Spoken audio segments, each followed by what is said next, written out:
Knicks family was popping. Carmelo Anthony done. OKC Thunder eliminated. What's up? What's up? Let's talk about it. Let's talk about these Knicks too.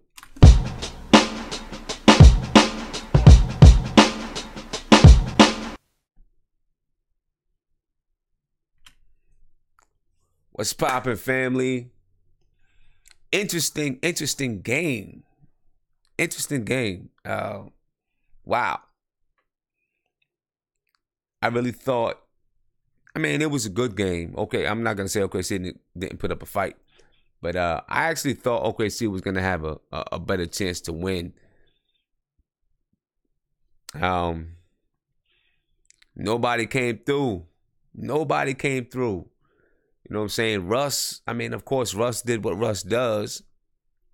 But even with Russ doing what he does, it was rough, man. It was real rough.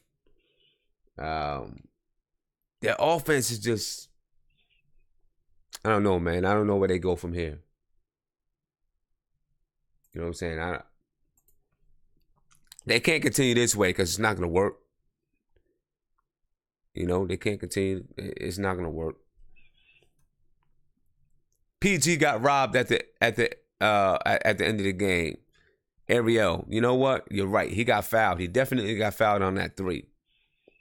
That was a clear foul. He should have been to the line. Not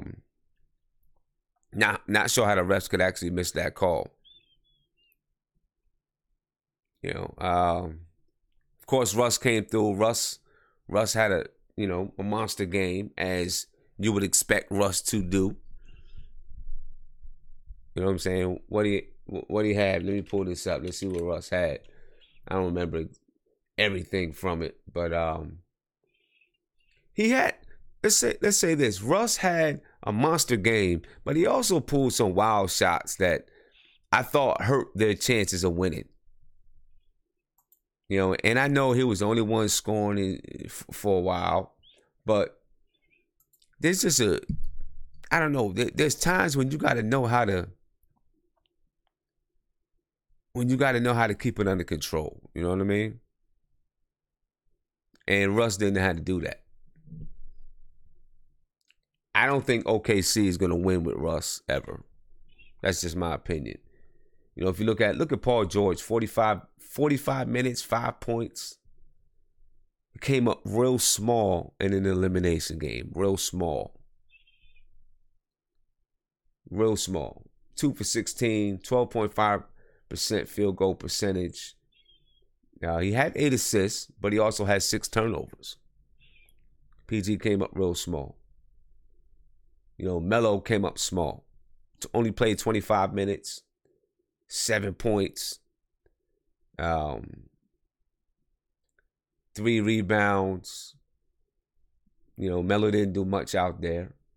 Steven Adams went to work, 19 points, 16 rebounds. He showed up.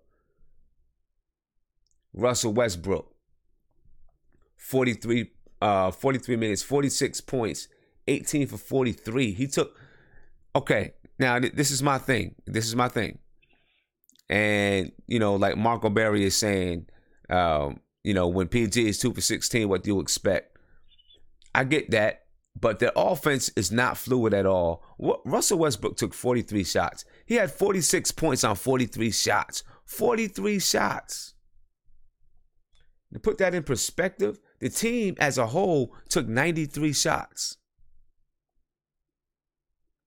You look at this here, 93 shots. You know, this man took just less than half the shots. That's crazy. That's crazy. He had 10 rebounds and 5 assists. He also had 5 turnovers. But man, they need somebody that can orchestrate out there. You know what I'm saying? They need somebody that can orchestrate. Russell Westbrook can't do it. That's not what he does. You know what I mean? That's not what he does. 46 points on 43 shots. That's not good. That's not good. shot 41.9% from the field. I know. Look, you know what? And he only made three free throws. Right? Only made three. He was 3 for 6 from the free throw line. And I know he didn't get much help out there. But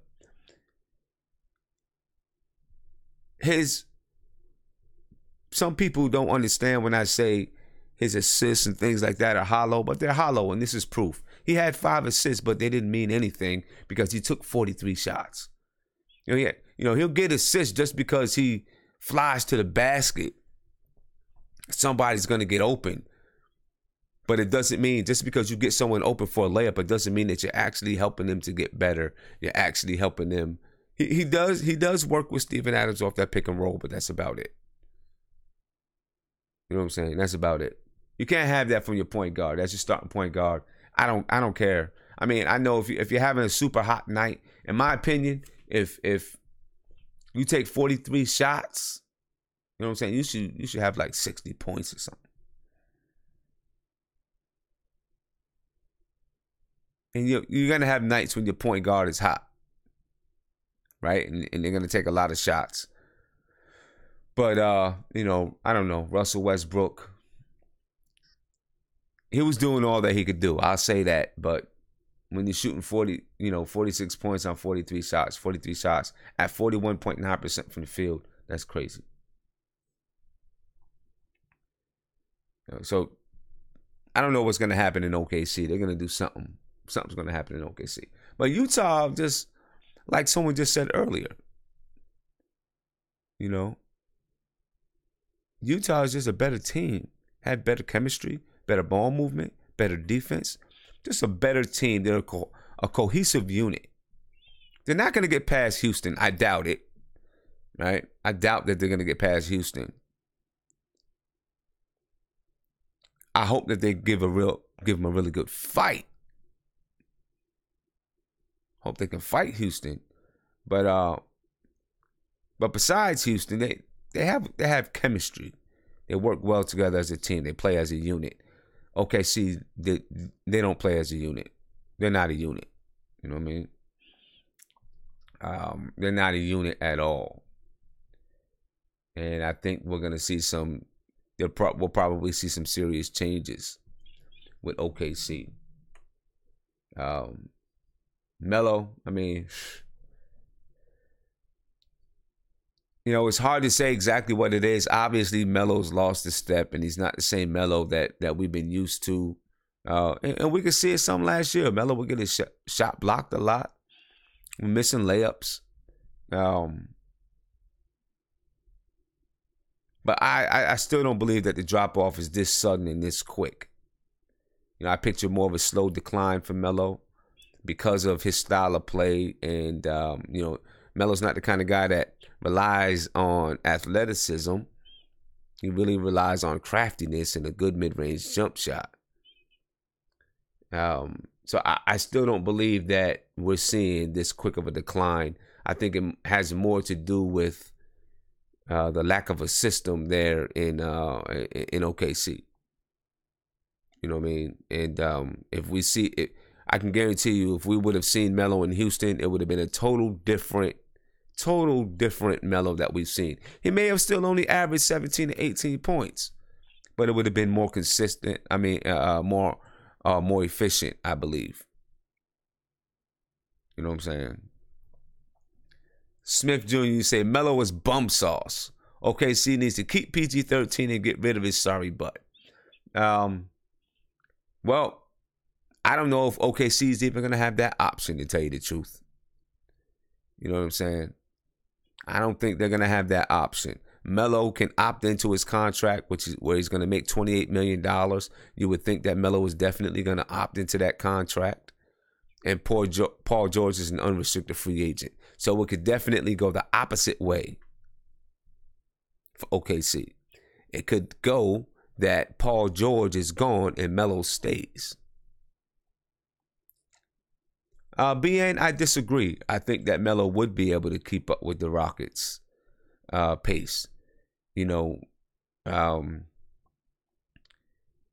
every play doesn't have to be him streaking up the floor. Melo can trail the play for a jump shot at the top of the key. Mike D'Antoni, I think, is crafty enough and smart enough to be able to utilize Melo's skills for what they are. You know what I mean? Yeah, I think all of that did happen. I think it was more than just Melo. I think it was everything that was going on with the New York Knicks that caused Mike D'Antoni to resign. But as we all know, it's most likely was a firing. But I think this is the difference with Melo in Houston. You got CP3 there. That's always a difference. See, in New York, Mike D'Antoni didn't have that point guard that can control everything on the floor. You know what I'm saying? You had Raymond Felton. You had Jeremy Lin. Those guys were going to defer to Melo every time. Chris Paul wouldn't do that. Chris Paul wouldn't do that. And I think that Chris Paul would have been able to control the tempo of the floor, put Melo in the correct positions. Do not discount the importance of a true point guard on the floor. You've seen it in this series right here. You've seen it. Right? OKC didn't have a true leader on the floor. Westbrook is a leader through talent alone because he's the most talented player. That makes him the leader. But he's not the actual leader. Right? He's not the guy that's really putting people in position or actually making the offense work for everyone. That's the kind of leader I'm talking about. And that's what CP3 is.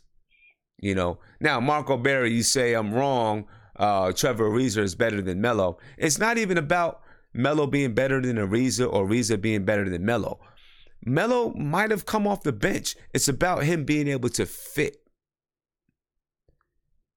It's not even about who's better than who. It's about him being able to fit and having the right kind of players around him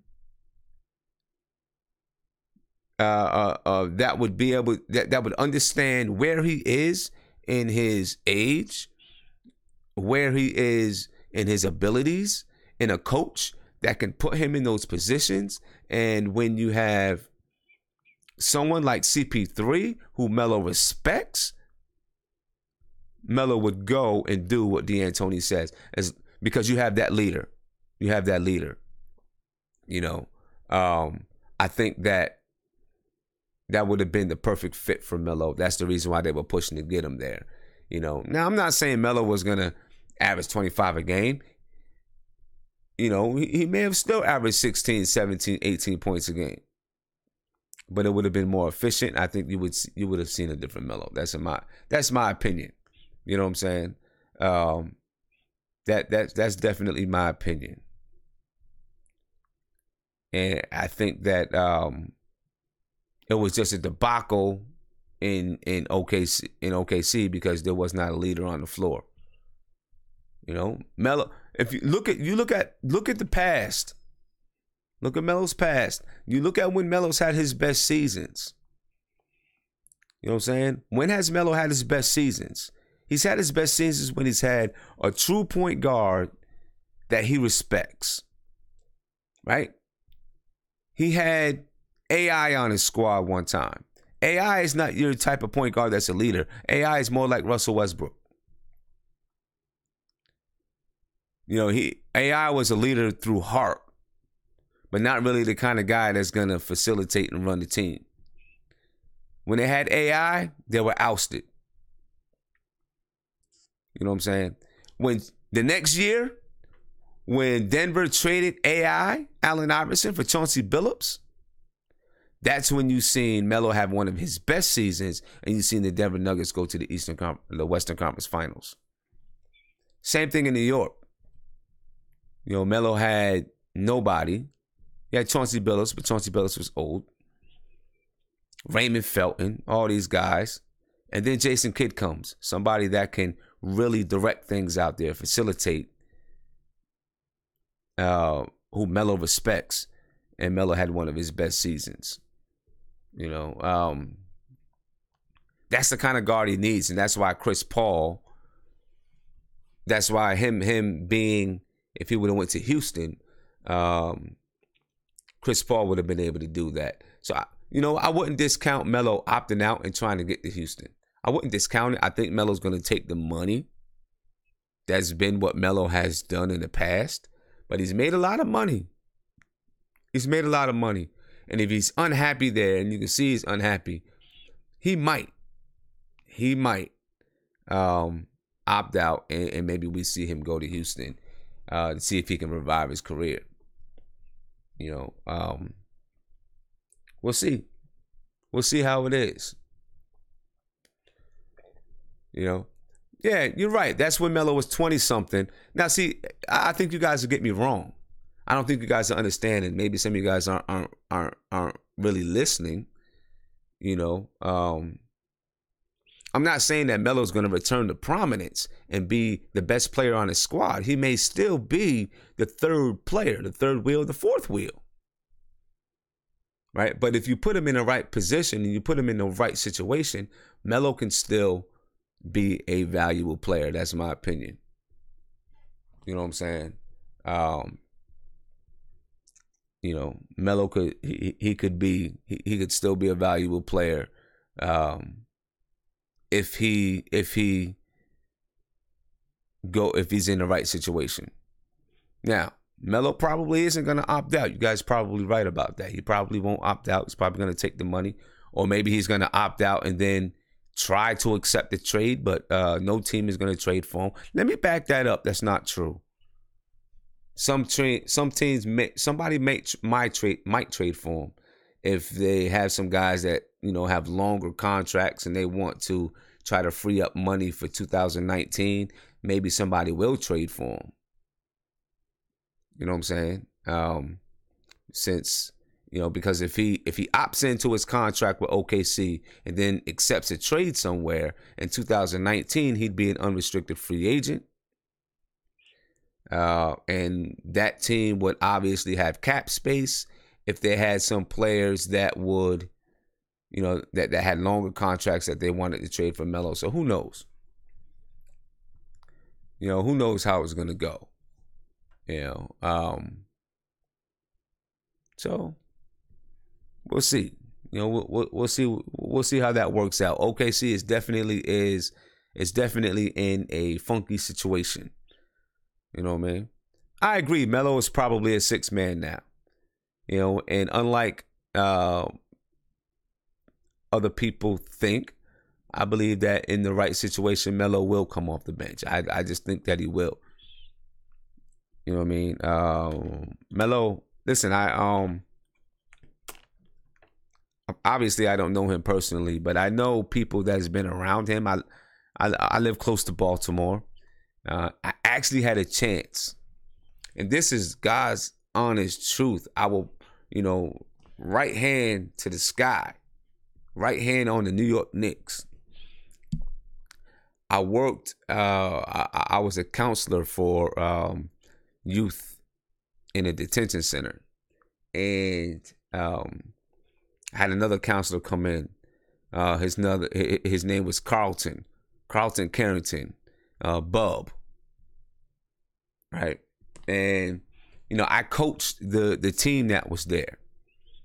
Right, and Carlton would come in and coach with me a little bit. We play pickup with the guys and all of that. And so one day he said, "Yo, I want you to check out this dude, man. I want you to check out this kid. It's called the Big Stat Sheet." This is way before I knew who Carmelo Anthony was. He was like, "It's called the Big Stat Sheet." And I went into the office. He had, newspaper clippings all over the wall, right? And he told me, yeah, his name is Carmelo Anthony. He's committed to Syracuse. I didn't think nothing of it, right? And he told me, he said, I coach his AAU team. I didn't think nothing. I was like, all right, that's cool. That's what's up. Because, you go to different towns and everything. You hear about different players all the time that supposedly are doing this and that and this and that. And he said to me, he was like, "Yo, Sam, why don't you come up?" I guess they lost the coach. He's like, "Why don't you come up and help us out? Just come to a couple practices. Help us out a little bit. We can always use another guy that, a guy that on the AAU squad that goes over fundamentals and this and that and this and that. And I thought about it, but I live like 45 minutes away, right? Obviously, the practices were in the evening, so that means I wasn't getting home till 10, 11 o'clock at night. And I was like, man, I wanted to do it, but I didn't know who Carmelo Anthony was. I wanted to do it, wanted to help him out, but I just couldn't do it. Just didn't fit into my schedule, right? And so then I stopped working at that place, and I was home. I started working closer to home. This is before I started doing freelancing and stuff. Started working closer to home, and I was watching ESPN, and I seen the slam dunk contest. Then when I looked at the slam dunk contest, Melo was in the slam dunk contest, and he won it. And I looked and said, Carmelo Anthony from Baltimore, Maryland. I was like, oh man, that's a guy. I talked to the dude, Bub Carlton, and he's like, yeah, that's the dude. And then Melo, of course, went on to Syracuse and all that stuff. I actually had a chance to be an assistant coach on Carmelo Anthony's AAU team, or at least help out on practices and stuff like that. Had that chance, and I missed it. You know what I mean? I can't say that I regret it. I didn't know who he was at the time, but I missed it. But I always think back to it like, dang, if you ever, there's a documentary. The last time I seen the documentary, it was on HBO. There's a documentary. Carlton Carrington he's in the documentary. It's a Baltimore elite team, and the documentary is about guys that playing AAU, and then they go to the Rucker, and they play in the Rucker and some things like that. You know what I mean? So if you ever see that documentary, you'll see Carlton Carrington in there, because he now runs the Baltimore Elite. He's the president of the Baltimore Elite. I believe it's called the Baltimore Elite now. But yeah, that's something. That's crazy. But talking to Carlton and some other people, Melo is really is a nice dude, man. And he really would he's a nice dude. He's a loyal dude. He had chances, from what I understand from stories that I've heard. He had chances to do some, go to these big AAU programs and do some things like this. But he stayed with the Baltimore Elite. Even though they were good, he stayed with them because that was his squad. That was his hometown crew, right? So he stayed with them. People change, obviously. You know what I'm saying? But I just think that he would do it. I think he would come off the bench if he's in the right situation. That's my opinion of it, just based on things that I know from other people that have met him here in the Baltimore area. You know what I mean? So take it or leave it. Take it for what it's worth. You can take it or leave it for what it's worth, but we'll see what happens there. I'm interested to see what OKC does and how things flow along with OKC, because this is going to be a big year for them. Like my man Emmanuel just said, OKC's not going to win the chip with Russell, and I believe him. I'm with him 100%. You know what I mean? They're not going to win it. They're not going to win it with Russell. He's not the right kind of leader, in my opinion. He's not the right kind of guy to lead them to a championship. When they went to the championship back a few years back, they had KD and that whole crew. KD was the leader. Russell as the leader, I don't think it's going to work. I just don't think it's going to work. So, they've got to do something. Of course, they're not going to trade Russell Westbrook. They're not going to move Russell Westbrook, I don't think. But I think they've got to figure out a way to make it work with him. That's probably moving him off the ball and bringing in a a point guard that is strong enough to deal with Russell Westbrook. That's an issue right there. Who do you bring in that can deal with Russell Westbrook? You know, that's Russell Westbrook's team. So how do you bring in a point guard that's going to be able to tell Russell Westbrook what to do, where to be on the floor, when Westbrook is used to it being his squad? I mean, there's only a few guys that can do it. CP3 would be one of them. Honestly, I can't think of another. Maybe Mike Conley. Right? I don't know if there's any other point guard that they'd be able to bring in that Russell Westbrook would respect. You know. So they're in a sticky situation, and they could be lost. They could be you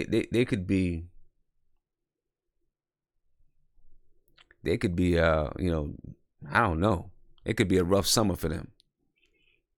I see some of you guys talking about Carmelo Anthony and his heritage. Yes, Carmelo Anthony is black and Puerto Rican. Yep, he's black and Puerto Rican.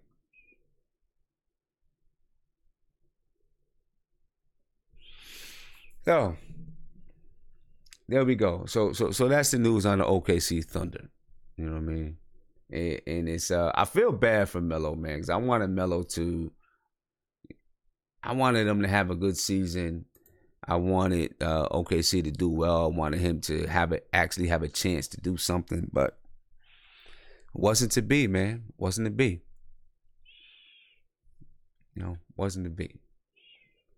You know, so and I'm just skipping over to Melo's future on the top of the screen, as you can see. But you know, we've been talking about Melo's future. Some of you guys think it's over.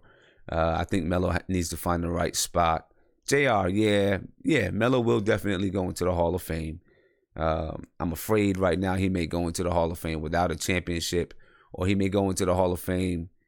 If he does win a championship, he will not go into the he will not win a championship as the lead man, obviously. You know, he will, you know, he'll go in as a sixth man or something like that. But he's a definite Hall of Famer, without a doubt. But I would really like to see that man win a championship. I don't think it's going to happen. Well, let me not say that. I don't think it's going to happen. It's not going to happen with him being the guy, obviously. But, you know, this is the point in a player's career where, you know, you tried to win it with your squad. You tried to do it. You tried to do it twice. It didn't happen. Now's the time you say, okay, let's see if I can jump on with somebody who's gonna win a championship or have a chance to win a championship. You know, this is probably the time for Melo to do it. Emmanuel, I see you say John Wall can't win either. You might be right about that. John Wall might not be able to win it either. You know, I think he plays the same style, got the same style. I think he's under a little bit more control than Russell Westbrook, but he may not be that kind of guy either. You know what I'm saying? Kenny Black, you say Melo's not a basketball Hall of Famer. Come on, man. That's ridiculous. How can you say that? How can you say it? He's a definite Hall of Famer. Carmelo Anthony is a definite Hall of Famer. You don't need to win a championship to be a Hall of Famer. Come on, man.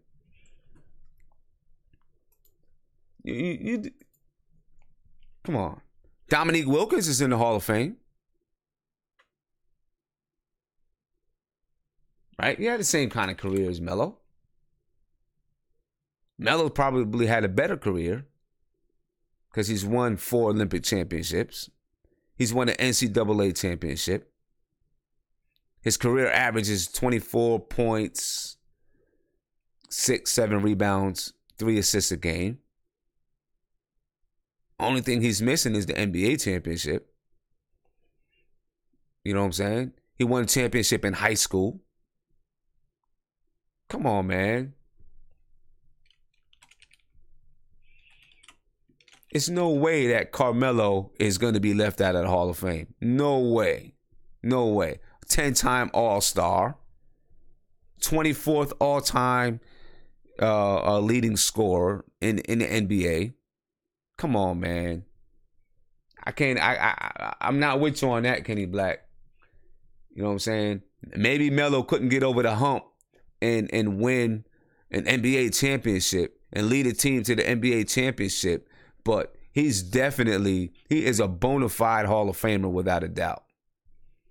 Emmanuel C., I was thinking exactly the same thing as you. Melo equals Barkley.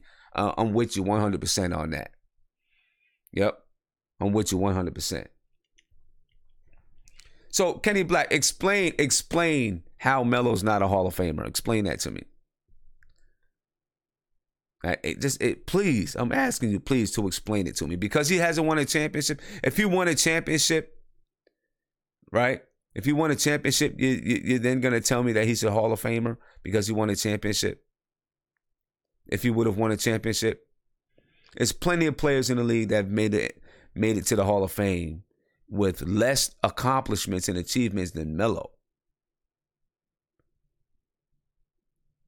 Melo is a bona fide Hall of Famer.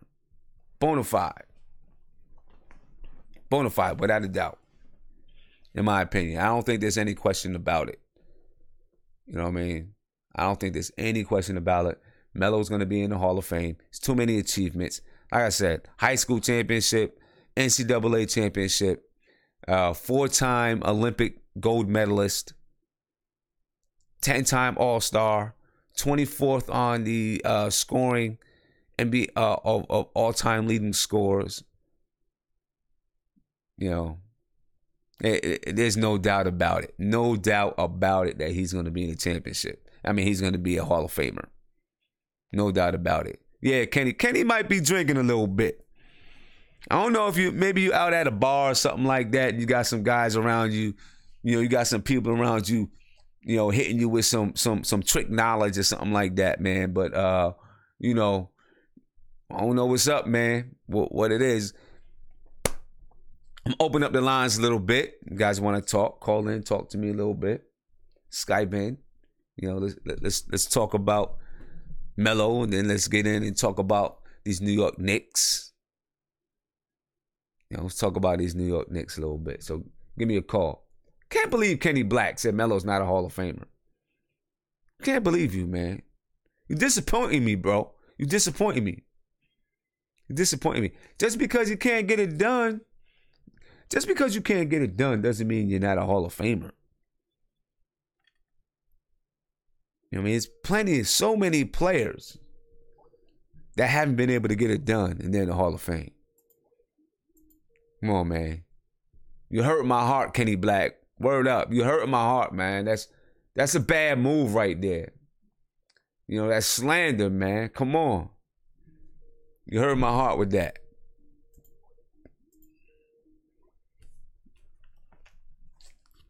I got my man Isaiah on the line. Isaiah, what's popping, bro? What's going on, Simeon Blackest time? What's going on, man? For sure, man. Tell me what you think, man. Is Carmelo Anthony going to be a Hall of Famer? No doubt. That's not even a question. No doubt. Everyone in the chat right now agrees that Carmelo Anthony is going to be a Hall of Famer, except for Kenny Black. Man, Kenny Black drunk. Except for Kenny Black. Well, Simeon, we always gonna get a troll no matter what. Yeah, Melo's a Hall of Famer no matter. Everybody, he's a Hall of. He has the credentials. He's gonna make it to the Hall of Fame. Yeah, I think without a doubt, he's probably gonna be a first ballot Hall of Famer as well. I see you got the fresh cut. Oh, thank you, man. Fresh cut going on. Looks good. There you go. What's up? So what you think about OKC, Melo? What's up with Melo's future? Where you at with it? I'm gonna say this right now. I believe the Pacers won the trade. I honestly think we won the trade. when they got dealt in September. I think with the Pacers and Knicks won the trade with Thunder. I think Paul George the Pacers will, if Paul George chooses to leave the Pacers, chooses to leave OKC, then the Pacers definitely won that trade, because that means they got assets out of it that are going to be around for a while, and Paul George will be gone. True. I do think Paul George is going to leave. I don't see him staying on. You know what, man? If it's crazy, if we're saying Russell Westbrook can't win, I know for a fact his team is telling him, like, you can't win with this guy. Yeah. If we see it, his team sees it. Right. You know what I'm saying? And they're gonna do what's best for him, because I think Paul George doesn't care more. He doesn't care about the money. He wants to win. You know, he wants to win a championship, and he sees he can't win. You know, I love Russell Westbrook. I love his attitude. But it's clear. I see now why KD left. Right. I don't respect what KD did, but I see why he left. Because you honest to God can't win with him. And it's sad though. Because he needs a point guard. If I was OKC, that's on my number one draft. That we got to get a point. We got to get a point guard. He doesn't make his, like you said, he doesn't make his players better. You know, for your point guard to shoot 43 shots, that's disgusting. 43 shots from your point guard. Now, what does OKC do? I don't know what they do. Paul George right now, is he an unrestricted free agent? Let me see. He can walk. He can leave after this. I know he can leave. I don't know if he has an opt out or if he's unrestricted. I believe he's. I don't know if he has an opt out or if he's just a free agent, because the contract is over. I believe that the contract is just over. I'm going to look it up right now.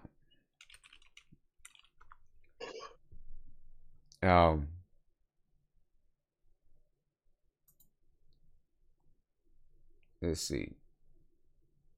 Any which way, it's a tough situation for OKC. You know, and it's a tough situation, and it is potentially a franchise damaging situation for OKC. You know, this could be. You know, OKC, they've done a good job over the years of finding a way to stay competitive. Right? Find a way to stay competitive. This could be that time right now where they kind of something happens. They're gonna have Russell Westbrook, so let's see. Oh no. So Paul George actually has a player option. So he's not just a free agent. He has a player option. Right? He can opt out of his contract, or he can opt into the contract. And there's nothing OKC can do about it. If both him and Melo decide to opt in, there's nothing they can do about it. Unless they try to find a way to work out some trades or something like that. But if they both opt in, then they're going to have that team going into next year. But you know what's crazy, Simeon, though? What's that? You know, it's to me, I call this the basketball hell. What's worse than being really bad or really, really good? It's being mediocre. That is, to me, the worst thing of it all. Basketball being mediocre. And right now, they're mediocre. They are Portland. They are the Wizards. They are mediocre. You know, right. And it's just you're not gonna win with that team. It's clear as day, because Melo refuses to take a 6-man run, which that's to me one of his most hard-headed things he should have done was. But see, I don't know. I don't even know if they asked him to. That's the thing. See, and that's a bad thing to me, because if I was Billy Donovan, I would have noticed that Raymond Felton's a better point guard for Melo to play with than Russell Westbrook. Yeah. So, if I was the coach, I would have just, Melo, man, we need you on the second unit. But you heard it from Melo in the beginning of September when he did the press. He was laughing it off and laughing it off about coming off the bench. And then when things were going wrong, when they asked him, "Do you think there should be a change?" he said, "Hell no." And it's like, you're acting like a prima donna when and this has always been why people think Melo cares about money more than winning. Because I've seen Dwayne Wade this whole year. He said, "You know what? For the betterment of the team, whatever you need me to do, I'm gonna do it." And no disrespect to Melo, but Dwayne Wade has a way better resume than I'm not gonna say way better, but he has a better resume than Melo. He does. He does. Now I have my own reservations about Dwayne Wade. Not that I don't like Dwayne Wade, but I have a couple of things in there that I think about Dwayne Wade, not about his personality or character. I guess I say it. I feel that Dwayne Wade, in my opinion, if he never had Shaq and never had LeBron come to his squad, he'd be in the same situation as Melo. That's just my opinion. Yeah. Oh no, he had two of the top 10 best players of all time. Yeah. Both pretty much. Well, Shaq was coming towards the end of his prime, but he still was a dominant player. He may not have been a top 10 player at that time, but he was still a guy that was going to be able to get it done.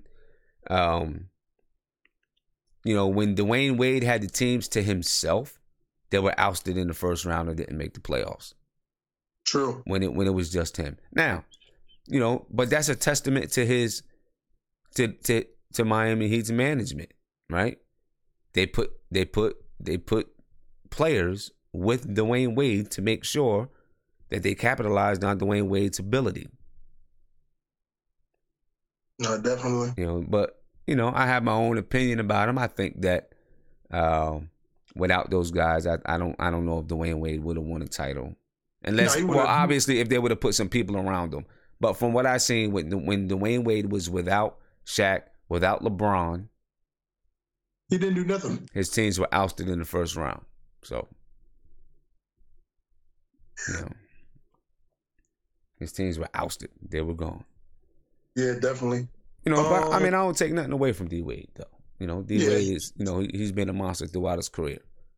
Been a monster throughout his career. They've had a good coaching. They've had great management, and that's all those things help a player be great. True, definitely. And have a great resume. You know what I mean? Yes, sir. Have a great, all those things help a player have a great resume. But I don't know. I don't know. We'll see what happens with OKC. We'll see what happens with Melo. Yeah, before I leave, I just want to make three real quick points. Mm-hmm. 3 real quick points. One, I just want to shout out to Frank. He's number 1 in the NBA in guarding the pick and roll. Yep. Like that. Like that a whole lot. 19 years old. First, before I know the Frank haters are going to come. The pick and roll, one of the hardest things to cover. 19-year-old did it. The Knicks need to get Bud. That should be, to me, that's a no-brainer. Everything's lined up for him. I think he's going to be a coach. I think after they come back from Europe, Bud's going to be a coach. And thirdly, those New York Giants picks are the best picks. Yes, sir. They did work. New York Giants did work. Yo, man, that guard that we picked up today, I was happy. We got a great offensive lineman. We got Barkley. We got some defensive guys. I'm ready to go. Yeah, Giants did work, without a doubt. Yeah, I like our new GM. I like what he's doing. He covered mostly all our needs. Yeah. All right, man. I appreciate. I'll let you go, man. Appreciate the call for sure, man. Yes, sir. One. All right, definitely. Peace. So let's talk about these Knicks. And I know I see some people throwing some shade at me, for what I said about Dwayne Wade. Listen, I love Dwayne Wade. I think Dwayne Wade is an all-time great player for sure. Definite Hall of Famer. I love the fact that he won 3 championships. I love his character. I love who he is as a person. Never gets in any kind of drama. Just comes to work, does what he does. I just call it the way that I see it. The way that I see it may not be the way that you see it. That's all good. So let's talk about the Knicks. I read from Mark Stein, and I'm going to bring it up here in a second. This is from Mark Stein earlier today or earlier yesterday. The Knicks have ramped up their background work this week on both former Hawks coach Mike Budenholzer and former Cavs coach David Blatt, according to league sources. They've interviewed both within the last 5 days. Does this mean that Blatt and Budenholzer are the finalists? Does it? And David Blatt, is he in the mix simply because of Steve Mills, because that's his boy? Yes, they interviewed Blatt. I guess they met with him twice, right? What's it mean? I'm hoping that it means that the Knicks have some serious interest in Mike Budenholzer. I mean, I'm not going to be mad about David Blatt, but I do understand what people are saying about David Blatt and him not having the respect. I do think that he's a good coach. I really do. I think that he's a good coach, but maybe he's not what just from some of the things that I've read about him, and I know in the past I said I thought he'd be a good coach because, we have guys, European guys. Well, now it's just Frank and KP really, and he'd be able to work with them. But the more that I read about him, I feel like he wants so much respect that he's not getting from players in the league, that he wants it so bad that he's not getting it. It's like it's repelling against him. The fact that he wants so much respect.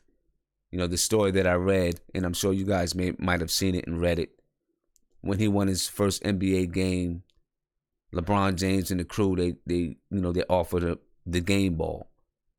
He didn't really want to accept the game ball because he said, I've been here before, I've done this, I've won games. But that's a team thing. You know what I mean? That's a team thing. Show the team that you respect it. And the fact that he acted that way, I think, turned off players.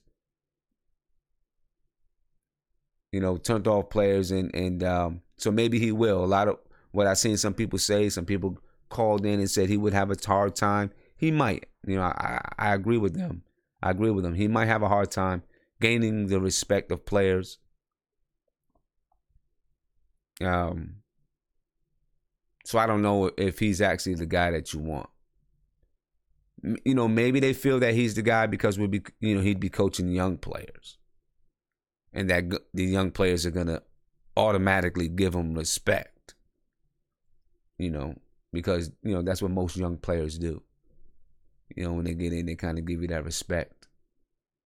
Because you're the coach, and that's what they've learned to do throughout their high school and college careers. Once you get in the NBA, you've been in the NBA for a while, you get a little bit of a sense of entitlement after getting all that money. But are they the final 2 candidates? I mean, the Knicks have to be, Scott Perry, Steve Mills, they have to be winding down their coaching search, their interviews. I'm pretty sure that they have wound down. They should be on the way back from Europe. Hopefully we find out beginning of next week.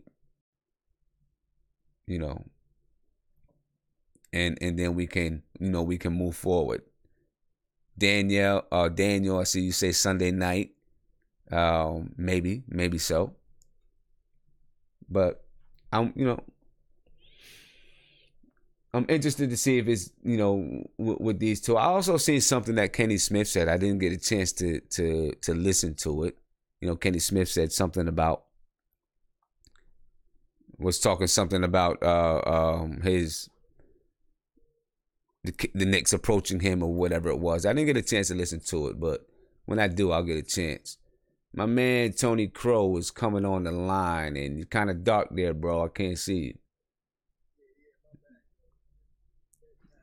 Oh, it's bedtime. All right. So we go ahead and jump you off the screen, okay? What's popping with you, man? Uh-huh.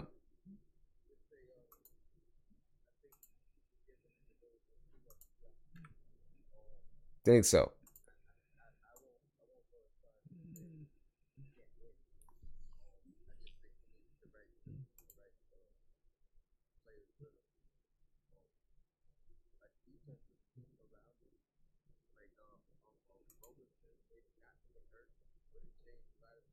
True.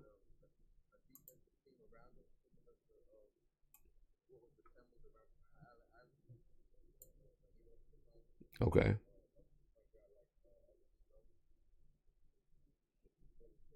Who could play off the ball or on the ball?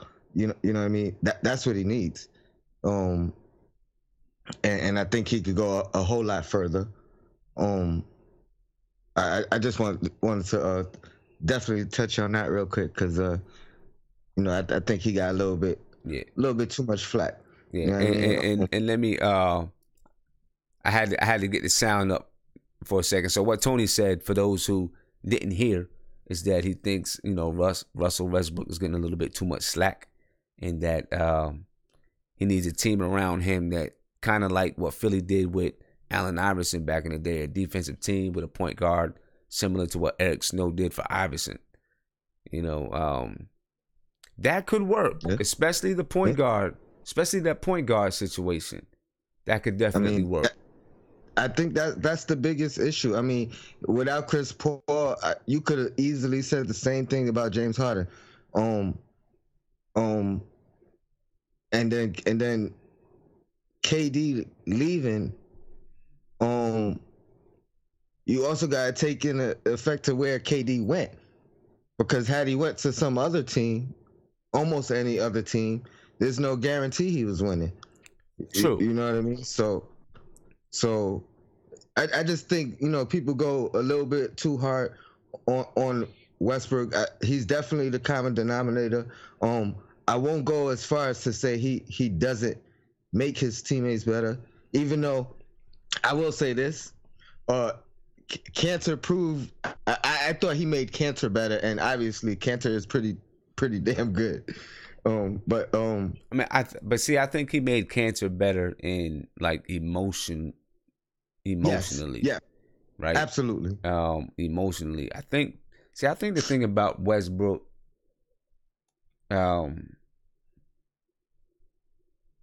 like on the floor, I'm not sure if he makes everyone better on the floor, because he gets into his thing and everyone stands around and kind of looks at him, watches to see what he's going to do. He took 43 shots tonight. That's a lot of shots. I mean, this was a horrible series for him. This team wasn't assembled well for him. Melo 100% needed to come off the bench, even if it was just for this series. You know what I mean? And I blame the coaching. I blame the coach, because if the coach says it, you got to do it. You do it. You know what I mean? There's no. You could be in your feelings, but you be in your feelings on your bench, and then you come out when you get called upon, and that's what a professional does. I mean, and to his credit. Donovan, go ahead. Well, I don't think Donovan approached him at all. I think he was scared, passive, whatever. I'm gonna say scared and passive, because there's no way you didn't see it. You know what I mean? There's no way you're a coach and you didn't see. And he was better suited for the team. To his credit, if you look at the last two games in the fourth quarter, Melo wasn't really getting any burn. To Donovan's credit? Yeah. I agree. He kept Melo off the floor, because he couldn't. in order for OKC to win, you kind of got to let Russell Westbrook go, bang up and down the floor, and Melo wasn't going to keep up with that. And yeah, you're basically wasting minutes by doing that. I don't even credit Donovan, because the fact that that's what won you last game should have made you start it like that and play it like that. You know what I mean? Don't wait till you down and then making a quick adjustment, and then at the end of the game you don't do what got you back in the game. I mean, to me, that's coaching. As much as people want to blame Melo, to me it's coaching more than anything. Yeah, and the hard thing about the NBA, but I don't think a lot of people get. Some people say the coaching doesn't mean too much in the NBA. I totally disagree, because when you're dealing with players that have egos and these huge personalities because they're making all this money, you've got to have a coach that the players respect. There needs to be somebody in that organization that they have a healthy fear of. You know what I mean? With Miami, it's Pat Riley. Yep. Right? LeBron. That's right. He had a healthy fear of Pat Riley. That's why he moved on, because he couldn't get what he wanted. Couldn't get his way with Pat. Right? You got to have a coach. When you're coaching guys like LeBron and Wade and Melo and Russell Westbrook and them type of guys, you got to have a coach that they just flat out respect. And not to cut you off, just to kind of piggyback on what you're saying, like it goes. It's only a few of them that'll work. You have the guys like Riley. You got Pop, who's gonna make you check your ego at the door. Right. And it's gonna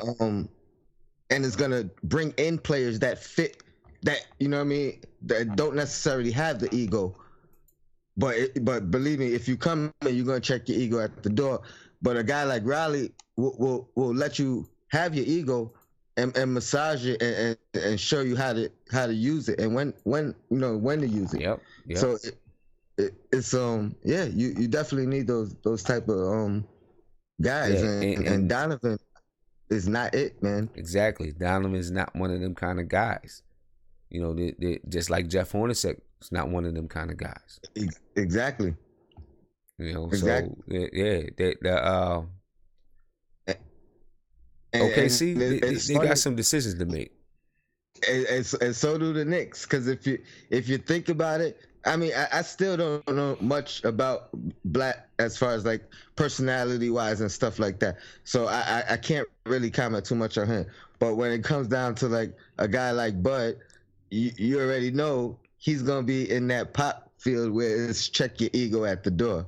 Yeah. There's no egos on this team. And then a guy like Mark Jackson is gonna be more like Pat Riley, where he's gonna want you to have your ego and express yourself, but show you how to do it and when to do it. And you know what I mean? So it's fun and interesting to see where we go with this. Yeah, it's definitely gonna. And one of the fears that I have with the Knicks is that KP turns into one of them guys. Like, I feel like KP kind of wants to be one of them guys a little bit. Sometimes I feel like KP is battling with himself, that he wants to be one of them guys, but he also wants to be a Tim Duncan type of guy, and he's kind of mixed up. And he's a young guy, so he's going to be mixed up like that, just not knowing his identity and who he is as a person yet at 22 years old. Most of the time, you still kind of learning and feeling yourself out.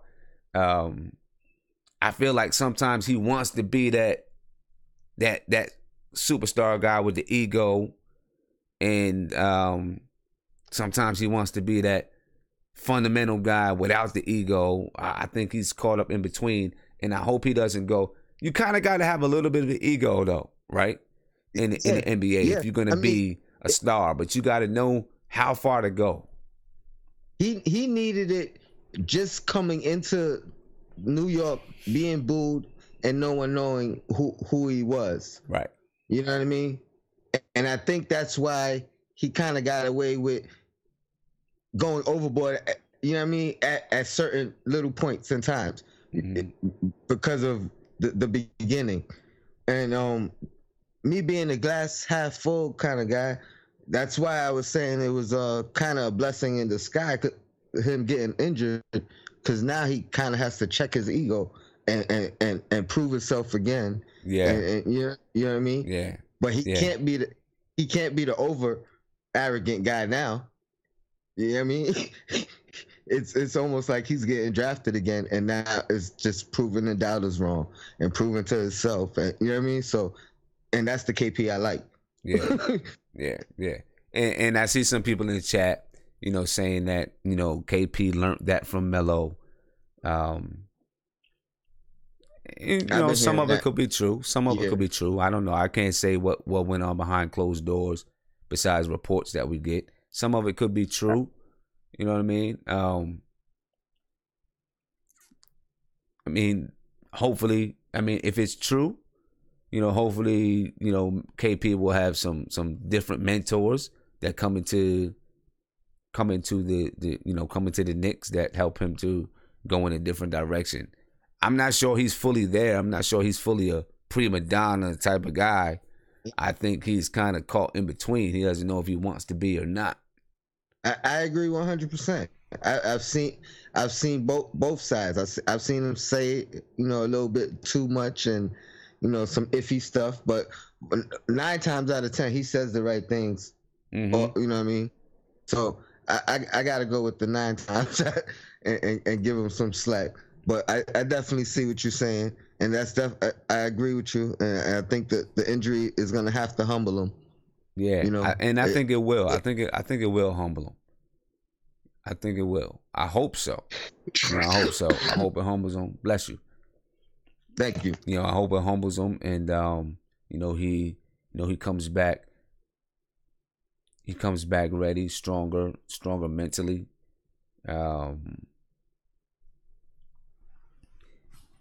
Because we're gonna need him, and we're gonna need him. Now I see some people saying, I have a question talking about KP. Would you trade KP for Kawhi?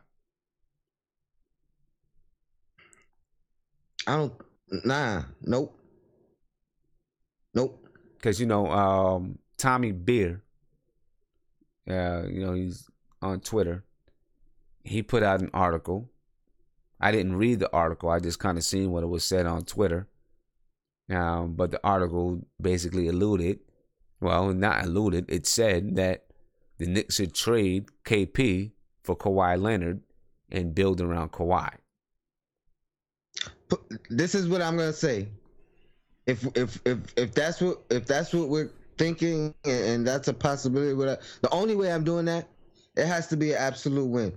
So that has to include Noah, and it has to be KP, Noah, Kawhi, like, you know what I mean? No more draft picks, no assets, no extras. Now, see, this is the thing. Extras. Tommy Beer even said that he would give up KP and the 9th pick for Kawhi. Yeah, hell no. I'll take my chances with the 22-year-old recovering from the injury. I know what it is than the 25-year-old. Yeah. My thing with Kawhi, man. My thing with Kawhi, one, you don't know what he's gonna be when he comes back. Hopefully, he's the same Kawhi Leonard that left. I'm not sure. I'm concerned about his mental a little bit. Because the way that I see it right now, the way things are now, personally, I think that they patched things up in San Antonio.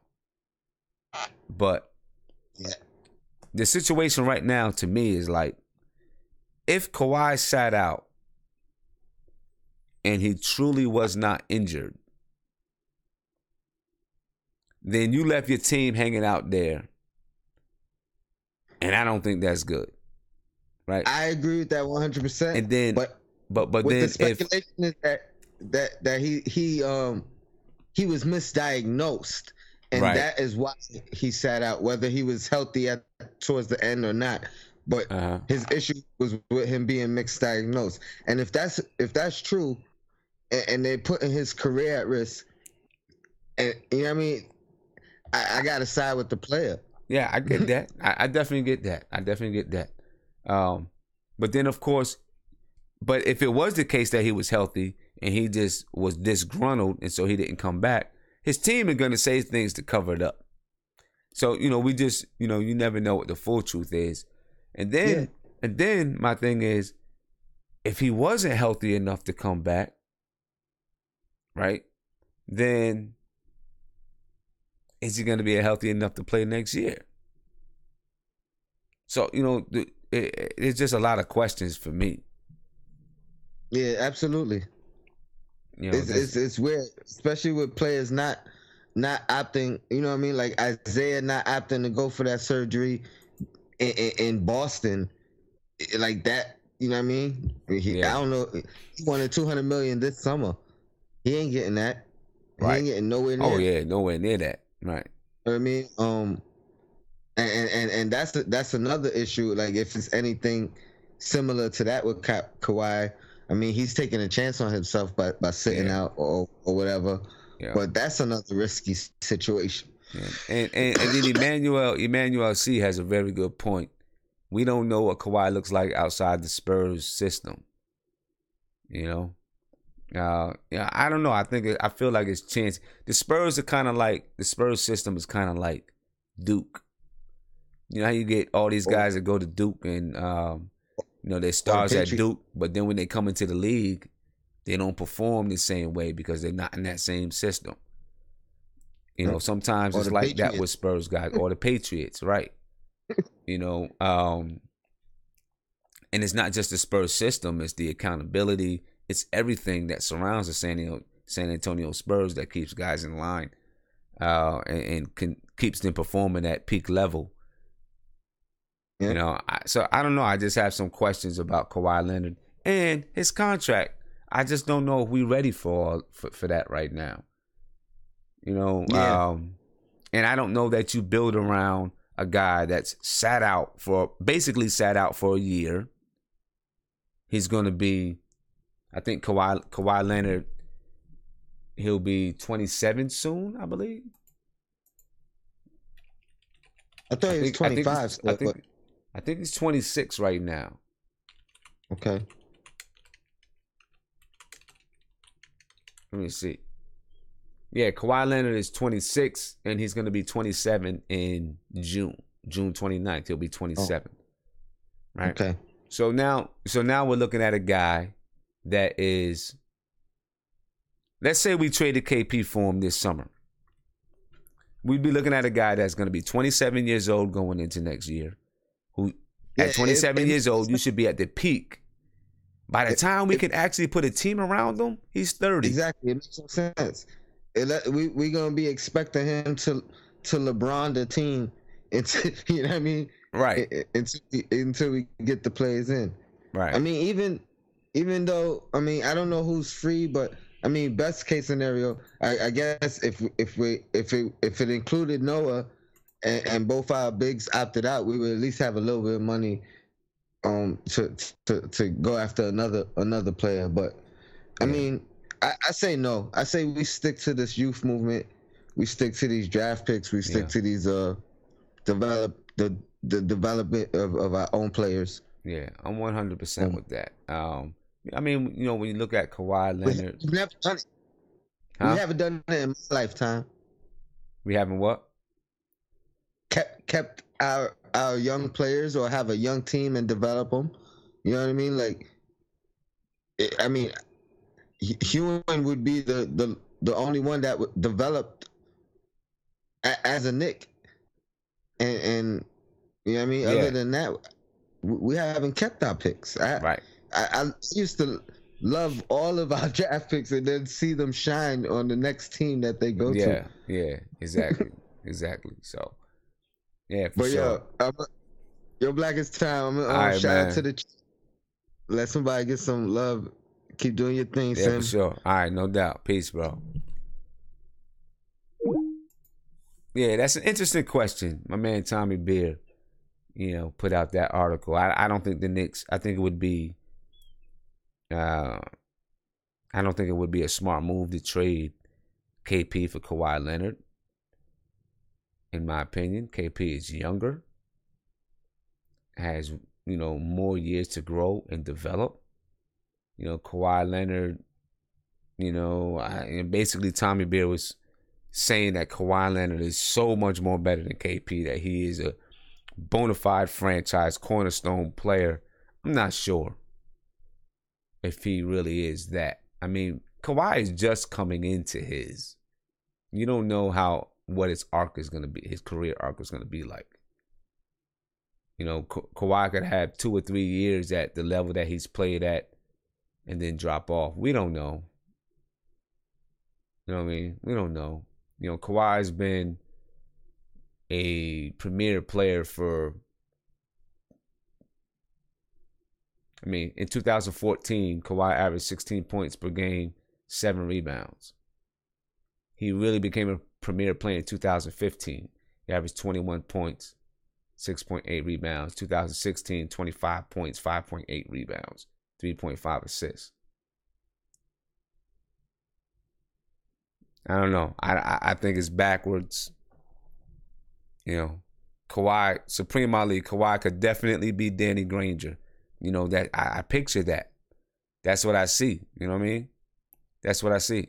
Emmanuel, you say too old, too much money, questionable health, and don't know what his game looks like outside of San Antonio. Hell no. I agree with you. 100%. I'm with you. I'm with you there. Ron Martinez, what's up, bro? What's going on, Simeon? How you feeling, man? Hanging in there, brother. How you doing? Good, good. So what's your take on this Kawhi Leonard and KP thing? Well, I've been hearing a few things, but is that just rumors or is that just noise? I think it's just noise. You know what I mean? I don't think it's anything real. Tommy Beer put out an article saying that he believes the Knicks should trade KP for Kawhi Leonard. Of course, they say Kawhi Leonard could be on the market to be traded. Right. So right now, I think it's just noise. It's nothing real. Right. I don't know. I look at it this way. I know it's a different sport, like the Giants, but I kind of like the GM for the Giants when he was telling a reporter the other day. He goes, I don't want just guys who want to win. I want guys who hate to lose. Yeah. Mm-hmm. And like you're saying, it's like, I look at Kawhi, his demeanor on the court. He kind of has that Eli Manning type of thing, that oh shucks type of thing. Not to say he's not a baller, but right. If we're developing a young team, is he going to be a leader of men on the floor, or is he going to lead that up to? Or is he going to lead one of those guys where that's not my style. I'm not one to get into a player's behind. I'll lead up to the coach, because I'm looking at it right now. We don't know who the next. We can't have two passive, like a passive coach and a passive player. Someone has to be there to light the fire. That's not. I don't think that's going to work. Exactly. You know what I'm saying? I understand everybody leads differently. Some guys, are leaders where, in the locker room where there's no cameras. Other guys, they're leader both on and off the court. So there's more than one way to lead. Because, you could take, for example, like in football, you got Tony Dungy. He's a Christian, very Melo, and he won a championship. And you got other guys out there where they'll cuss you out, like Bill Parcells, they'll cuss you out on the side, until you go sit on the bench, Right. Yeah, everybody has their way to push buttons, but you do need to have both on the team though. You're saying, like you're saying, you got to have someone that's gonna light that fire, and you have someone else that kind of leads by example. It's kind of like the good cop, bad cop type of thing. Yeah, because we got a young team, so is he gonna hold these players accountable? Because one is. There's no comparison when it comes to New York and San Antonio. It's two different beasts. Mm-hmm. San Antonio, you can compare the reporters over there with over here. You have a bad night. Now the thing I give to Kawhi is, besides the fact that he's not one maybe where we've never seen him Even though he's one of those guys where he played for a coach like Popovich, who have no problem, chewing out Tim Duncan. I mean, he chewed out his best players in front of everybody. I've seen him have shout-outs with Tim Duncan on the sideline. But of course, that's at the end of the day, it's all love. Right. But coming to New York is, do you really want to be there? And also, as a young team, he's going to probably be, even though he's not an old player, I mean, I think he's like, 26, 27? Yeah, he'll be 27 in June. 27, yeah. So he's going to be kind of almost like a veteran in a young ball club. Right. So, so it's one of those things where it's like you said, and also from what we hear right now, what's coming out of San Antonio is that I think isn't it his brother or he has a family member that is his agent? Yeah, something like that. So, does the Garden need some kind of a LeVar Ball type of situation where you're like, okay, well, are you gonna listen to your agent / family member or who's one? Because when you come to the Knicks right now, is the Steve Mills and Scott Perry show. It's not the Kawhi. So you come over there, it's like you're not running nothing over here. You need to fall in line like everybody else. Right. So the same token, it's frustrating to see the playoffs and watching. I mean, even though the playoffs right now, I'm always going to root for the underdog. When my team is not there, I'll go. I like to see upsets, so I'm going to be rooting for. On Sunday, I'll be rooting. Even though I don't like the Pacers, but I'll be rooting for the Pacers. Against the Cavs. But all thing I can say is I can't wait for football season to start because I'm glad that Barkley. Yeah, man. Yeah, man. We might as well get right into it. Talk about these New York Giants. Oh my God, brother! I was in the hospital. I missed the whole. Well, I missed half of the draft. So when they announced his name, I was in a hospital with my daughter, and I couldn't get it just happened to be, it was my day off. We couldn't get the TV to work in the room, and thank God I had a radio app on my phone so I could hear the draft from my headphones. Yeah. And of course, when they announced it, the number 2 draft pick. My kids saw me I was like punching in the air. I couldn't scream. I couldn't yell. And they look at me like I'm a nut. And I'm like, because my kids don't understand anything, they're not into sports like that. Right. But when I got home, I was like, and I told my wife, I said, man, thank God for that app. Because I'm like, man, now I can't find out who they're going to draft. And I lucked out that I had that radio app. But, I'm the same thing. Like, I look at the Giants and the Knicks, even though it's 2 different sports. But you think about it, a lot of people feel like, oh my God, Eli Manning's over they feel that, he's not that rah-rah type of dude, but he leads in a different way, Right. And the GM, and I like what the GM said. He said, if you have to convince yourself to fall in love with the pick, then that's not the pick. Yeah. And I believe the Knicks are in the same position. If whatever guy that we're going to draft at that spot, number 9, if you're not 100% convinced, you got to convince yourself. Then that's not the pick for you. Pick another guy. And I like another thing that he says is that some teams draft for need and some teams draft for the best player. And I think in our situation right now, we need all the talent we can get. That's what Scott Perry said. That's what Scott Perry said he wants to do. He said he's trying to get the best talent that's out there. Right, and I don't care if the best player is another 7-footer, get him, because we don't know when Porzingis coming back. Right. I mean, from what a lot of the experts are saying, they believe that this is an injury that he's young and he should be able to bounce back. But in case there's a little delay in his rehab, hey, if you got another player there that's 6'10", 6'11", 7-footer, I don't care if he comes from another part of the country we never heard of. If he can ball, get that dude, that dude. Right. And of course, with the team that the Knicks are trying to build right now, what's really interesting. I heard something the other day. I don't know if you caught it. Isaiah Thomas, I think on NBA TV, he was saying that we noticing all these ball players that come from Europe, the style of play that they play, that we all talking about this European style of basketball, how it's coming to the NBA with all these overseas players. But Isaiah Thomas says that back in the day, he said that Dean Smith, Bobby Knight, and all these other coaches, they used to do basketball clinics in Europe. And what they're taught to the Europeans is like they're teaching us what we taught them back in the day. Back in the day. See that? So that's crazy. So he's saying that a lot of these players that are coming out of high school, coming out of college. A matter of fact, I think it was Sam Mitchell. He said one of the drills that he hated the most when he was a player is that they had to move the ball from one end of the court to the other end of the court, but you cannot bounce the ball. Right. So that, you have to. And he said he hated that drill because you cannot the ball cannot touch the floor. And he says that that's something that some of these players are lacking, how to move without the ball. You know. That, you know, it's, you know, fundamentals. Like, you know, sometimes these players is like, you know, yeah, you can jump out the gym, but can you move without the ball? Can you set a good pick? Exactly. Can you know? And all those little things add up. They do. Those little things add up, man. They do. And right now, watching, I'm like, I didn't catch the game tonight with OKC, but when I heard you announce it, I wasn't surprised at all. I was like, wait, you got 3 Hall of Famers over there? But it goes to show you that you can have talent and still not win because, I mean, you can't tell me those guys are not ballers. Those are super talented. You got 3 Hall of Famers on one team. Right. But that doesn't mean you have you have talent, but do you have a team? A team. And that's why Utah took them out, because Utah is a team. Yeah, look at the way they're playing. I mean, you know, one unit.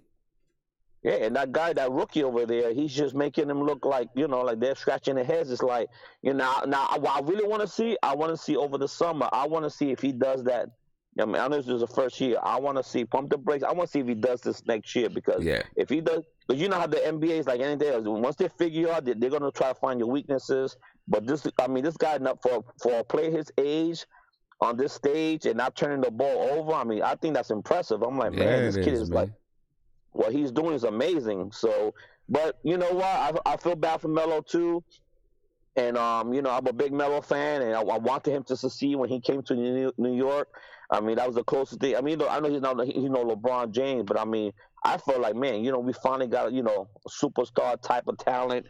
You know, maybe we can, you know, but, you know, and don't get me wrong, the ISO ball works, but I guess you have to be with the right coach and the right system because, you know, you look at other players, former players that play that same style of ball, but for some reason, I mean, I thought for sure when he came to New York, even though I know that trade was controversial because they felt like we gave up a lot to get him, but what I say is he in there. I mean, right now, Melo right now, I think he's going to have to say, hey, if you want to I mean, I won't be surprised if he tries to go to Houston now, you know, after what happened, you know, because he's always wanted to play with Chris Paul. Yep.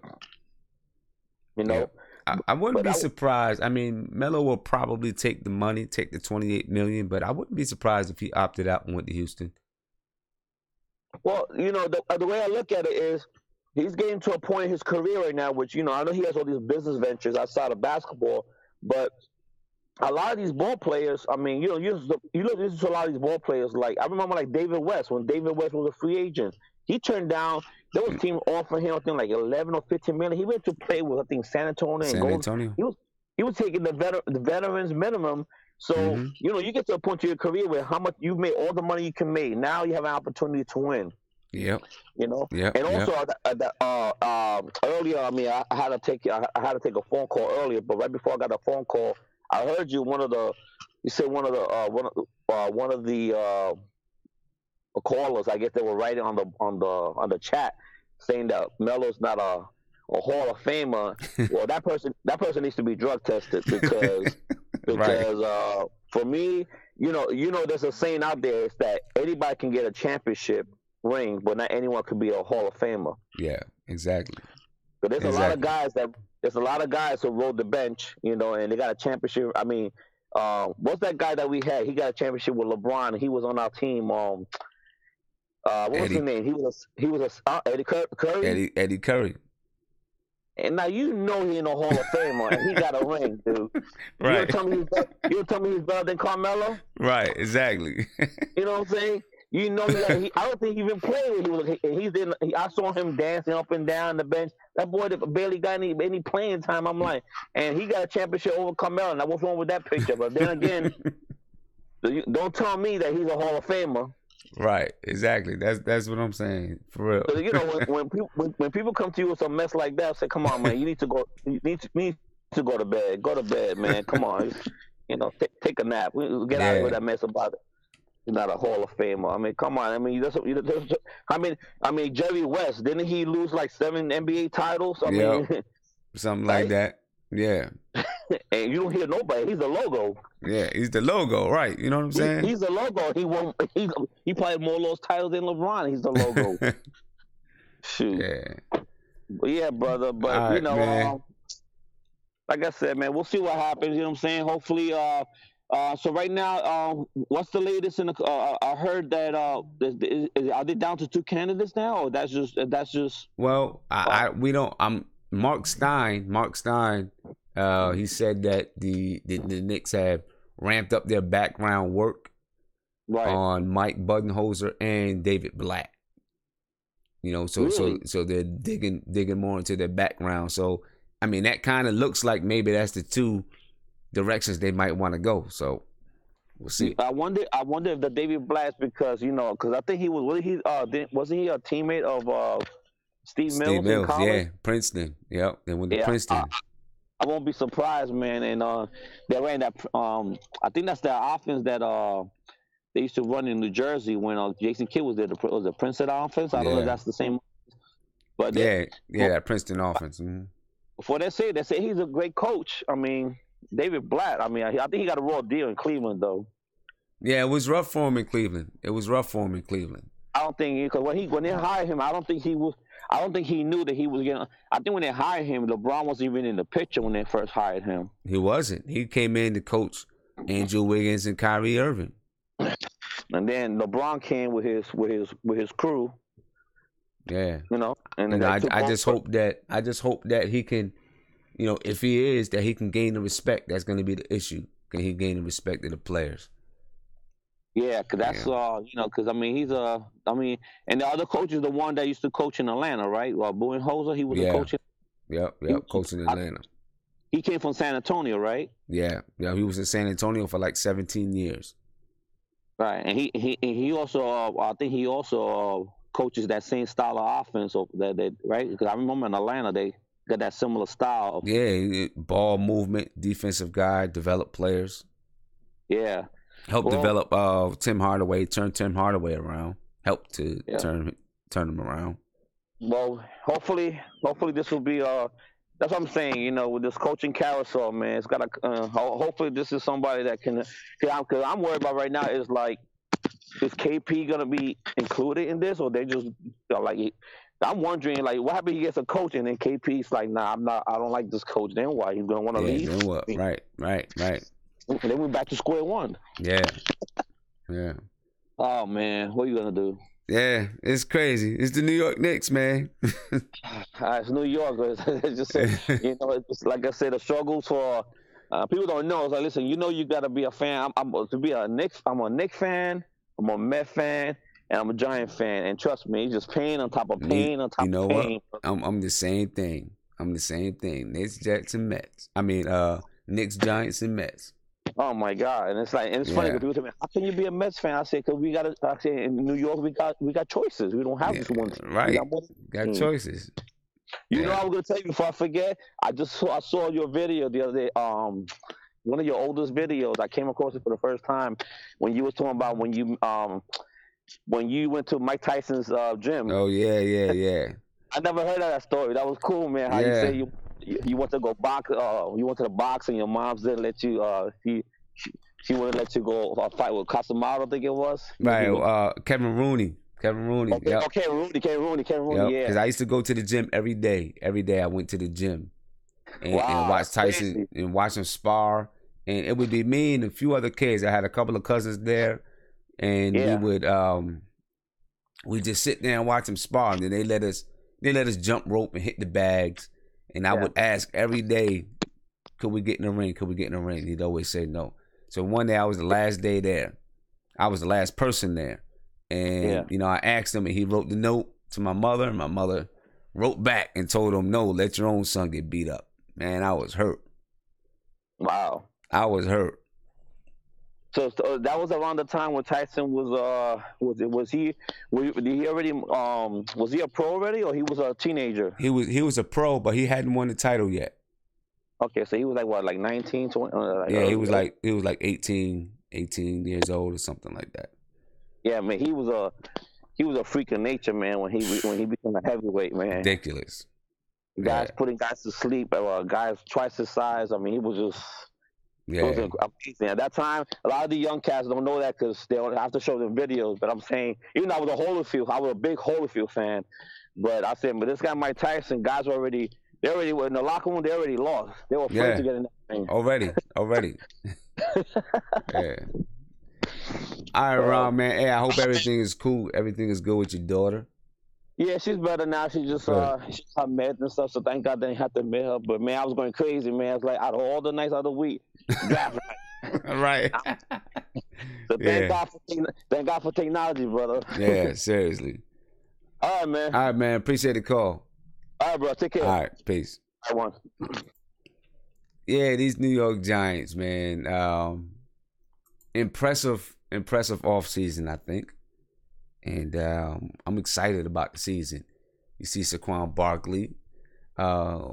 His jersey breaks the sales record. Man, that's crazy. He hasn't touched down on the field yet, and his jersey's already breaking records. Giants fans are excited about number 2 pick Saquon Barkley, and they reach for their wallets to prove it. The Penn State running back broke the record for best-selling jersey in the NFL draft history, according to a report by ESPN. Fanatics, which runs the official NFL shop, would not divulge the specific numbers, but confirmed to ESPN that Barkley had top previous record holder Johnny Manziel, a 2014 first-round pick by the Browns. Though fans won't get their jerseys, which go for about $100 until Barkley picks his number, Giant star Odell Beckham Jr. already was predicting bigger and better things for his new teammate. It's crazy. He's already I think one of the top 3 running backs in the league.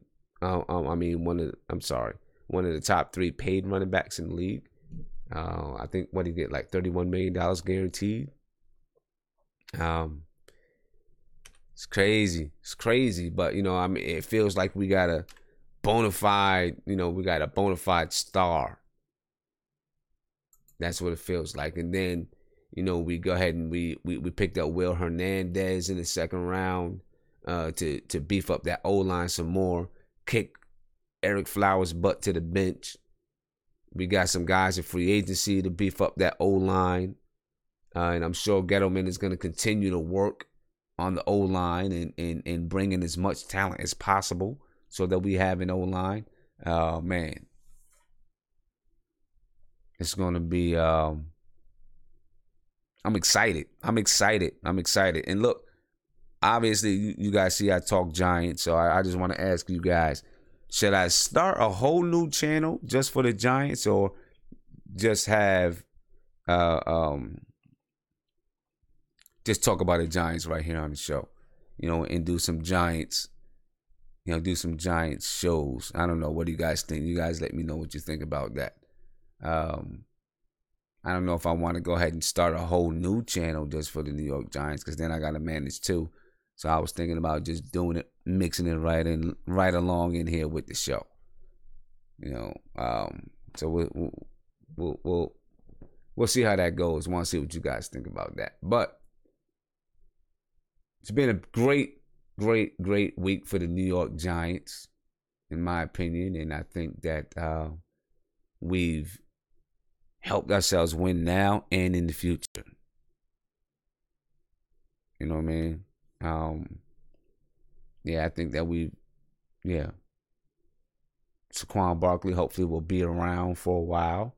We've got some young, we got fast, quick people all over the field. Sterling Shepard, of course, Odell Beckham, Evan Ingram. Our offense should be fast. Now we got Saquon Barkley. If our line is beefed up, our offense should be fast. We just need Eli to get the ball out. You know what I mean? We just need Eli to be able to get the ball out to everyone fast. We got to have a line because Eli is not good at getting out the pocket. He's not going to run with the ball. And if we want Eli, I want to give Eli that chance. He's got about 2 to 3 years left. I want to give him that chance to get one last Super Bowl. You know what I mean? One last Super Bowl before he's gone. And it would be beautiful. It would be beautiful to see, like Jerome Bettis did back with Pittsburgh a while back. Won the Super Bowl in Detroit and then rode off into the sunset. I would love to see that happen with Eli. And even though we were sorry last year, I do not think it's out of the question. I really don't. You know, I think it's well. I think it can happen with the team that we have now. Like I said, I blame the woes of the defense on the offense and the offensive line last year. We just couldn't we couldn't stay on the field. The offense couldn't stay on the field long enough to give the defense a break. So the defense just basically broke down.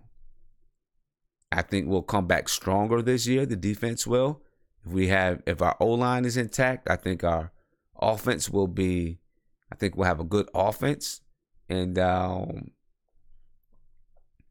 we may be able to make a surprise run at that Super Bowl. Maybe not next year. If not next year, I think we can contend in the NFC East, make the playoffs, grab us a wild card slot, and then maybe the year after that, try to make a run for that Super Bowl, get Eli another Super Bowl, and then let him ride off into the sunset. That would be perfect. That would be perfect. You know what I mean? That's what I want to see happen. That's what I like to see happen. We'll see. I think we have a team. We're building something. And I think it could happen. Mighty Knicks, you said the Jets over the Giants. Come on, man. I'm not even going to talk about it. We'll get into it when the season comes. Hey, Jets might be all right. Sam Darnold said he was the steal for the Jets. I'm with you. Yeah, he was. He was the consensus number 1 pick, right? Are they better than the Giants?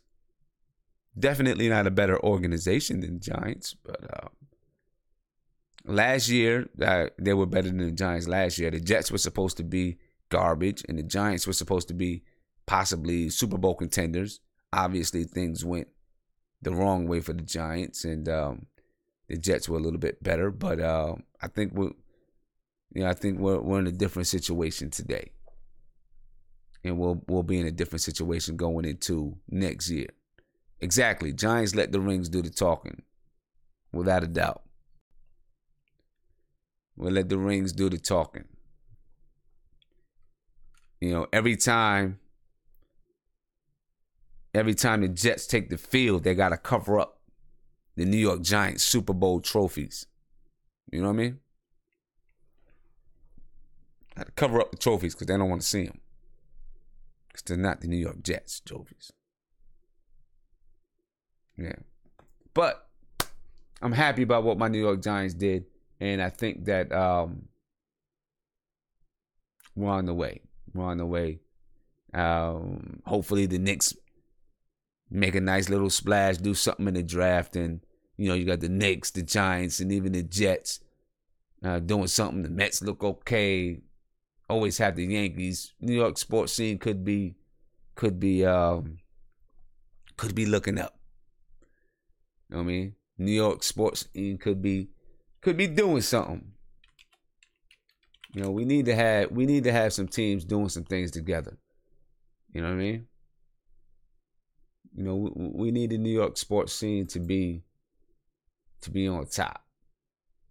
Need to be on top. The Yankees just won their seventh. The Yankees won their 7th in a row. The Mets are 16-8. On top of the National League. That's what I'm talking about.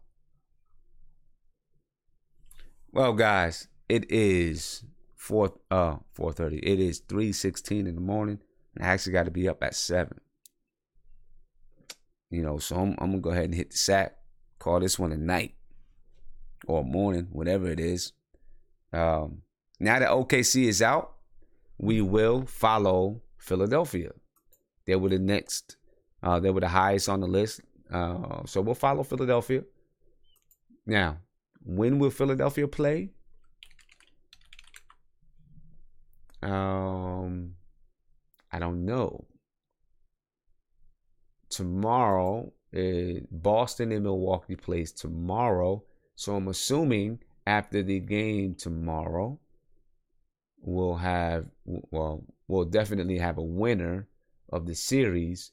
And then that series will probably start Monday, maybe. I'm not sure. No, so I don't know when it'll be. I don't know. Maybe it'll be Monday, Tuesday, something like that. So, I will. So we'll follow Philadelphia, and that'll go from there. I'm kind of hoping that Philadelphia plays Milwaukee in the second round. Like to see those young guys bang off. There you go, Marty. I'm with you. See that? Yep. I hope the Bucks win. That way we can see what those young guys do.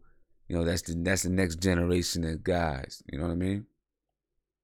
Next generation of NBA superstars. Want to see it. All right, so I'm out, guys. Let me give a shout out. I need to give a shout out because I missed it earlier. Want to give a shout out to Siobhan for the super chat. Big heart for the super chat. I apologize I didn't get to it earlier, but I appreciate the super chats for sure. All right, I'm gonna hit this hay, man, because it's 3:00 in the morning. I gotta be up in a couple of hours. All right, I will talk to you guys after the Philly game. I'll probably jump on before then. I'm sure something's gonna happen. I'll probably jump on just so that we can, we can catch up a little bit. Maybe not tomorrow, maybe Sunday, something like that. But I'm out, or I guess tomorrow is Sunday since it's Saturday morning. But I'm out. I'm gonna catch y'all later. All right. Keep it easy. Have a good weekend, and be safe. Peace. If you like this stream, please hit the subscribe button below. Ring the bell. Get a notification anytime that I go live. Continue to follow as we cover the NBA playoffs, the New York Knicks, the New York Giants, Jets, Yankees, Mets, whoever. Just stay with us. Check out these videos over here. And it's 3:00 in the morning, so I know I look and sound tired. I'm out. Peace.